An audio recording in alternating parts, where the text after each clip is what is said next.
Servus, Glück auf und herzlich willkommen zu einer weiteren Folge Top Deck Fox. Diesmal zu der Aufstellung zu dem letzten Bundesligaspiel in Köln. Gut, ich würde sagen, ich fange mal an mit der Aufstellung, wie wir sie sehr wahrscheinlich sehen werden. Ich denke, dass der einzige Spieler, der unumstritten ist. Ansonsten könnte man auch überlegen, ob Upa aufläuft. Upa war rechts, aber ich denke erstmal wird das wie immer die letzten Wochen ausschauen. Nehmen wir die raus, die ich hier gerade so finde. So, Max Rui dahin, da ist noch ein paar wahr. Ich wollte keinen Pfeil haben. Ja, wer die Pressekonferenz verfolgt hat, so ein bisschen, man hat schon so ein bisschen rausgehört, dass alle nochmal die Chance bekommen werden, die jetzt auch versagt haben.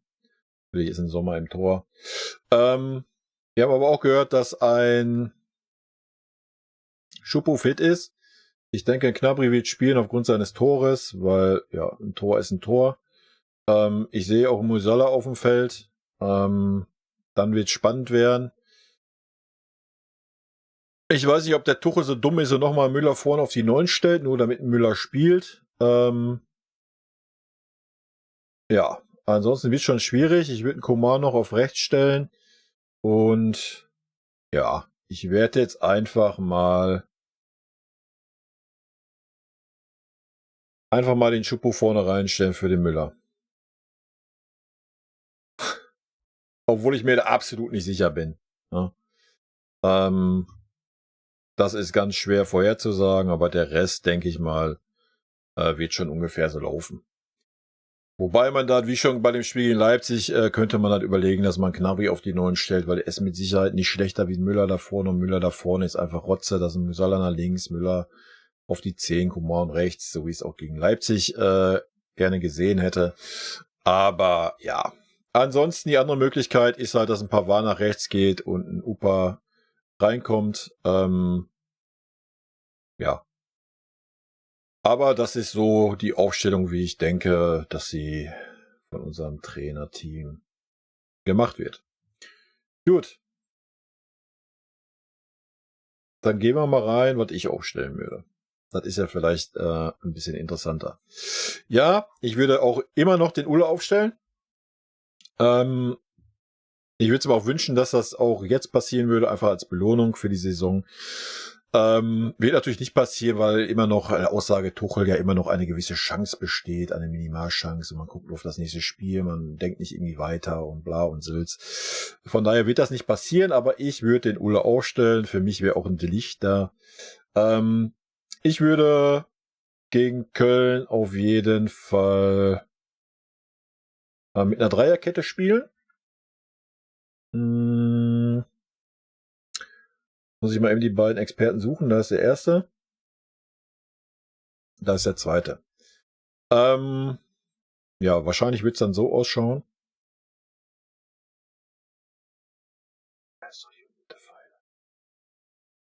Wie gesagt, Dreierkette unter Nagelsmann hat mir sehr, sehr gut gefallen. Ich fand es da auch relativ stabil. Ja, klar. War es da teilweise ein bisschen schwierig, weil unsere Dreierkette dann hier stand. Ja, aber wenn Tuchel so spielt, wie er spielt, ich meine, er hat unsere Viererkette 30 Meter zurückgezogen, hätte er einfach mal mit Dreierkette gespielt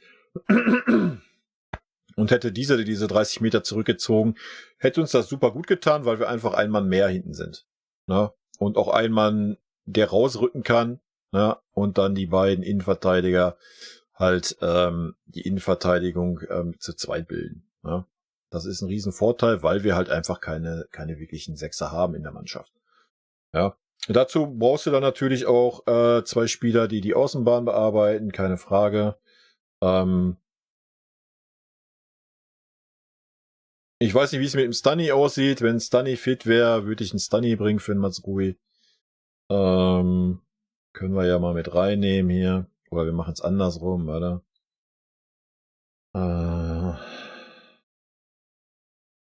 Laut Aussage von Tuche sind ja sonst keine mehr da, keine verletzt, außer die Langzeitverletzten. Von daher würde ich die Sache so fahren. Ja, die sind natürlich dann ein bisschen weiter vorne. So. Ich würde auf jeden Fall einen Gravenberg bringen. Auch ruhig, ja, wie gesagt, wenn wir Dreierkette haben, könnte man sogar sagen, wir spielen nur mit einem Sechser, wobei dann die Spieleröffnung halt mehr über außen geht. Aber wenn wir mit Dreierkette spielen, können natürlich die beiden auch ein bisschen einrücken. Und ein Cancelo ist ja jetzt auch nicht irgendwie der schlechteste, was Spieleröffnung anbelangt. Auch nicht aus der Mitte raus. Bei mir wird ein Tell anfangen, nicht der Schuppo. Ja, Schuppo war mir einfach zu lange verletzt. Schuppo wird eh eine Luft für eine Halbzeit haben. Ich würde einen Tell reinschicken. Wenn Tell da diese Argumente, die immer kommen, mit dem Druck nicht klarkommen würde, super überfordert wäre, könnte man zur Halbzeit immer noch einen Schuppo reinbringen. Ja, das denke ich wäre ganz sinnig. Ansonsten würde ich einen Musiala bringen. Definitiv.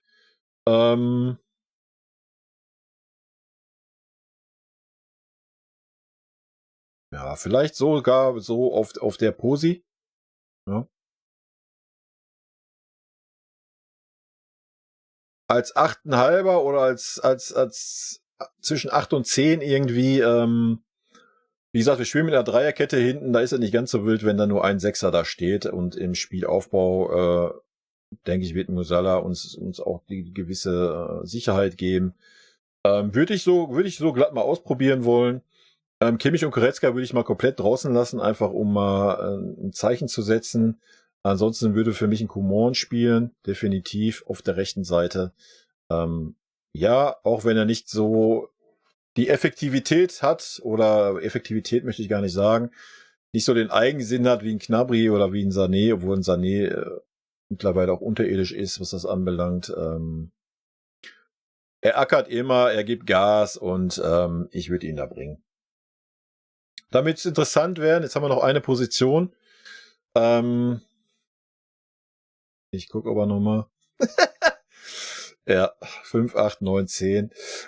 Gut, für diese eine Position haben wir natürlich viele, viele Möglichkeiten. Ja, wir haben Sané, wir haben Gnabry, wir hätten Müller, aber Müller sehe ich nicht hier, weil Müller sehe ich nicht auf Außen, das können wir vergessen. Ja, Müller war überzeugend gegen Schalke, aber gut, das war Schalke, danach, das war wieder unterirdisch, möchte ich ihm aber gar nicht unbedingt ankreiden, weil er da auf den Neuen gespielt hat, völlig in der Luft hing. Nichtsdestotrotz würde ich einen Müller mal draußen lassen. Ja, den kann man vielleicht mal bringen, wenn es irgendwie eng wird. Ansonsten ist das gerade auf der linken Seite hier alles oder nichts. Da ist irgendwie alles scheiße. Von daher würde ich kaum zu glauben, ich würde einen Gnabry bringen. Ich will einen Gnabry bringen, warum? Weil der Gnabry, der ist, ja, der im Moment ein Tor geschossen hat. Das ist traurig, aber wahr. Aber das hat er nun mal, ja. Und das Ganze kann man hier natürlich auch variabel halten. Ja? Ich denke, wir brauchen nicht darum reden, dass ein Tell auch nach außen ausweichen kann, dass ein Gnabry auch mal auf die 9 gehen kann. So, dass man da auch mal ein bisschen wechseln kann innerhalb des Spiels, ja, mal ein bisschen für Verwirrung sorgen kann. Das sollte ja alles nicht das Problem sein. Ansonsten sollte das alles nicht funktionieren, sollte irgendwie ein Gnabry einen schlechten Tag haben oder ein Coman einen schlechten Tag oder sowas. Kann man natürlich auch immer noch einen Ibrahimovic mal ziehen, ja. Würde ich auch gucken, dann mit einem Auge vielleicht mal rüberschielen, wie es da ist, wenn Dortmund nach 20 Minuten 3-0 steht und das Ding durch ist, wovon ich ausgehe. Ja, dann kann man auch mal dem Jungen mal so die zweite Halbzeit vielleicht geben, wenn wir nicht schon irgendwie 2 oder 3-0 hinten liegen sollten gegen Köln und das irgendwie ein undankbares Spiel ist. Kann man dann auch mal gerne einen Ibrahimovic mal bringen und ihm mal ein bisschen Luft schnuppern lassen. Ist halt ein bisschen traurig, dass es bisher nicht schon generell passiert ist. Ansonsten, na klar, habe ich ja schon gesagt, für einen Tell ist natürlich Schuppo der erste Ersatz. Ja, keine Frage, wenn Tell irgendwie einen schlechten Tag hat oder nicht ins Spiel findet oder was auch immer. Ja, dann bringt man den Schuppo rein. Ja. Wie gesagt, ich denke mal, eine Halbzeit kann man sich das angucken. Und ich würde den Tell einfach mal belohnen wollen für, wenn er seine Kurzeinsätze kriegt, ist er halt meistens da, ja. Wie gesagt, hier auf der Posi, klar, kannst du auch sagen, ich bringe Mané rein. Du kannst rechts natürlich sagen, ich bringe Sané rein. Du kannst für Musiala sagen, ich bringe Müller rein. Du kannst für den Gravenberch sagen, ich bringe Kimmich rein, aber ein Kimmich braucht einfach mal einen Denkzettel, ja, meines Erachtens nach, weil dann wird er vielleicht auch mal wieder ein bisschen geerdet, ja. Die große Frage natürlich jetzt bei dieser Aufstellung, oh nein! Scheiße, was machen wir jetzt? 3 Ecken, ein Elfer? Oder was machen wir? Wir haben ja gar keinen Kimmich, der die Ecken schießen kann. Allein deswegen muss ein Kimmich schon immer spielen. Ja, ich denke, dass ein Coman eine Ecke treten kann. Ich denke, dass ein Cancelo eine Ecke treten kann. Das sollte nicht das Problem sein. Ich denke, ein Gravenberch ist auch schnell genug, um die Absicherung zu sein bei einer Ecke. Ja, dass eben nicht sowas passiert wie gegen Leipzig und auch einen guten Schuss hat aus der zweiten Reihe, wie er bei Ajax bewiesen hat. Von daher passt das schon. Und ja, das wäre meine Aufstellung. Wie gesagt, Fünferkette fühle ich da ein bisschen mehr. Ja, einfach, dass wir vielleicht nochmal auch ein bisschen mehr Stabilität haben. Ja. Und wie gesagt, die drei haben eigentlich sehr gut harmoniert, wo wir Dreierkette gespielt haben. Das hat mir sehr, sehr, sehr gut gefallen. Auch gerade ein Pavard war mega stark in der Dreierkette. Und natürlich ist das super variabel mit der Dreierkette. Ja. Wenn wir im Ballbesitz sind, gibt es ganz, ganz viele Möglichkeiten, was wir machen können. Wir können, wenn wir im Ballbesitz sind, auf eine Viererkette gehen. Man könnte ein Pavard rausschieben, der dann noch mit über außen geht. Es könnte auch ein Stunny auch rausgehen oder es könnte ein Cancelo rausgehen und in die Mitte gehen, so dass wir im Ballbesitz mit der Viererkette dastehen. Da gibt's ganz, ganz viele Möglichkeiten, die man haben kann. Aber wir können auch einfach stumpf mit der Fünferkette agieren. Ja? Einfach stumpf damit agieren. Wie gesagt, wir haben den großen Vorteil, wenn ein Ball oder wenn Fehlpässe kommen, die mit Sicherheit kommen werden, weil wir aktuell einfach auch nicht so die klare Form haben und so weiter. Es werden Ballverluste kommen und dann hast du halt mit der Dreierkette einfach einen Mann mehr hinten stehen. Ja? Der halt auch rausrücken kann und das kann ein Opa. Das ist auch eine Stärke vom Opa, dass er einen Schritt vor dem Spieler ist. Da würde ich mir gar keine Sorgen machen. Das ist genau Opa sein Ding. Und du hast trotzdem noch 2 Innenverteidiger da, die halt immer noch eingreifen können. Ne? Hätte ich mir, wie gesagt, mir das unter Nagelsmann sehr gut gefallen mit der Dreierkette. Das einzige Problem unter Nagelsmann mit der Dreierkette war, dass wir den Anspruch hatten, absolut kein defensives Denken zu haben. Ja, dass unsere Dreierkette halt auf Höhe der Mittellinie oder noch weiter in der gegnerischen Hälfte stand. Und das war natürlich dann fatal und dumm, ja, weil da war halt echt kaum noch Absicherung da. Und ja, gut, das wäre meine Aufstellung. Wie gesagt, wir haben, was vorne anbelangt, würde ich auch knallhart zur Halbzeit reagieren, wenn da irgendwie ein Spieler auf dem Platz ist, der meint heute, ich habe 0 Bock, wie ein Gnabry oder keine Ahnung, Coman hat keine Form oder sonst irgendwas oder ein Tell funktioniert nicht. Ja, dann nimmst du sie raus zur Halbzeit. Sollte ein Gnabry so absolut 0 Bock-Einstellung auf den Platz legen, kannst du ihn auch 30 Minuten auswechseln. Also da musst du dir auch keine 45 Minuten dann angucken. Das gilt übrigens für jeden Spieler, ja. Aber da haben wir genug Alternativen, ne? Wir haben den Choupo, wir haben, hier habe ich ja schon gesagt, Mané, Müller, du hast hier auf Außenverteidigerposition, hast du, auch wenn da einer einen schlechten Tag hat, Cancelo oder Stanisic, kannst du Mazraoui bringen. Ein Stani kannst du nur links spielen, Cancelo kannst du nur rechts spielen, also das ist alles gar kein Problem.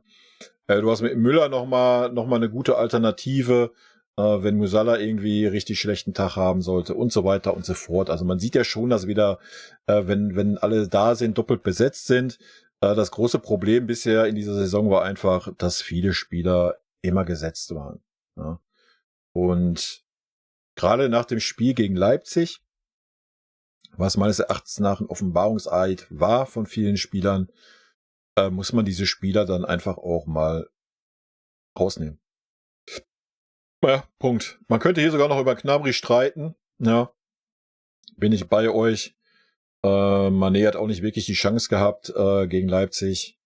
Von daher könnte man auch sagen, jo, wir geben Mané noch mal die Chance, lassen Gnabry erstmal in Rosen. Aber wie gesagt, für mich ist das Argument einfach, dass Gnabry in den letzten 4 Spielen hat jeweils ein Tor geschossen hat. Von daher würde ich ihm schon die Chance geben, aber ich würde ihm auch mit der klaren Anweisung die Chance geben, dass da ein bisschen mehr Leistung und Einsatz kommen muss, wie es gegen Leipzig der Fall war. Ja. Und dann guckt man sich das an, entweder kriegt das umgesetzt und wenn nicht, wie gesagt, wir haben genug Alternativen. Dann raus, nächste rein, Punkt. Dafür haben wir diesen Kader. Ja, wir haben diesen Kader und nutzen ihn einfach nicht. Weil wir immer sagen, ja, ihr seid hier die etablierten Spieler, ihr seid alle Bombe, ja, den Sommer haben wir extra geholt, ist scheißegal, wie Verunsicherung er da hinten in die Abwehr gebracht hat und bringt, durch seine Ausstrahlung oder sonst was, ich weiß es nicht, spielt trotzdem immer so, das sind Sachen, die nicht gehen einfach. Ja. Gut. Ja, na klar, weiß ich, das ist eine Ausstellung, die nicht jeder fühlt, gerade hier, Kimmich, oh, eine Ausstellung ohne Kimmich, Alter, was machen wir denn jetzt? Kann doch nicht gut gehen. Musiala auf der 8. Nein, geht doch nicht.